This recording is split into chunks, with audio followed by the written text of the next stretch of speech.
भाई, जब तक बिहार की जनता, बिहार के युवा अपने अधिकार के लिए खड़े नहीं होंगे और जाति धर्म के नाम पर लालू के डर से मोदी और मोदी के डर से लालू को वोट देते रहेंगे, तब तक आप पर और आपके बच्चों पर लाठी चलती रहेगी। ये बिहार के लोगों की जिम्मेवारी है कि जिस सरकार ने हम लोग के बच्चों पर लाठी चलाया है, जब उसके नेता गांव में आते हैं तो आप भी लाठी चलाइए, मत चलाइए, कम से कम गांव से उसको दौड़ा के भगाइए। जैसे आपको डाक बंगला चौराहा पर दौड़ाया गया है, वैसे आप भी लोगों को दौड़ाइए अपने गांव से। खेल मंत्री के एरिया में आपकी सभा हुई है। हम नहीं जानते खेल मंत्री कौन है, और बिहार में किसी मंत्री का कोई मतलब नहीं। हम ये जानते हैं कि बिहार के एक उस इलाके में सभा हुई है जिसको क्रांतिकारियों की भूमि कहते हैं, और देश में, राज्य में कोई बड़ा काम ऐसा हुआ नहीं है जिसकी क्रांति की आवाज़ बेगूसराय से नहीं शुरू हुई है। यहाँ आए हैं और आपके सामने जनता ने क्या कहा है वो आपने सुना है।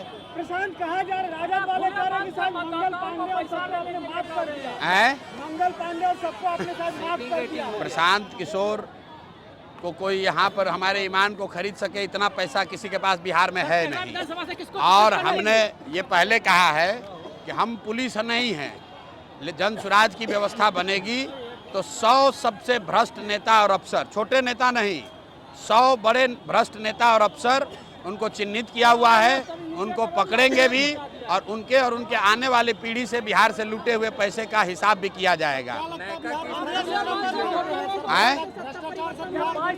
भाई, बिहार में भ्रष्टाचार चरम पर है, तो आखिर ये पैसा वसूल के कहीं तो ऊपर जा रहा है।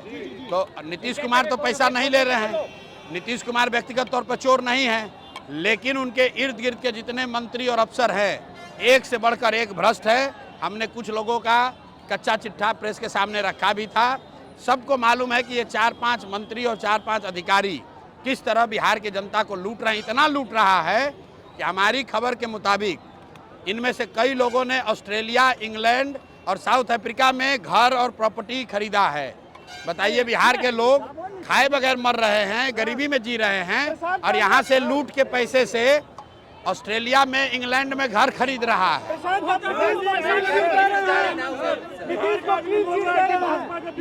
देखिए, नीतीश कुमार व्यक्तिगत तौर पर चोर नहीं है, ये कहने में कोई हमको दिक्कत नहीं है, लेकिन मनमोहन सिंह जी भी व्यक्तिगत तौर पर चोर नहीं थे, लेकिन यूपीए 2 के सरकार को भ्रष्टाचार के लिए पूरे देश की जनता ने हटाया।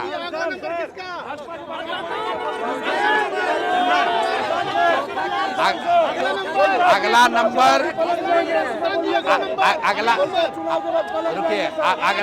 अगला नंबर बिहार में जो 4 सबसे भ्रष्ट मंत्री हैं, आप पहले बता दीजिए 4 सबसे भ्रष्ट मंत्री कौन है। चारों का नंबर एक साथ आ रहा है।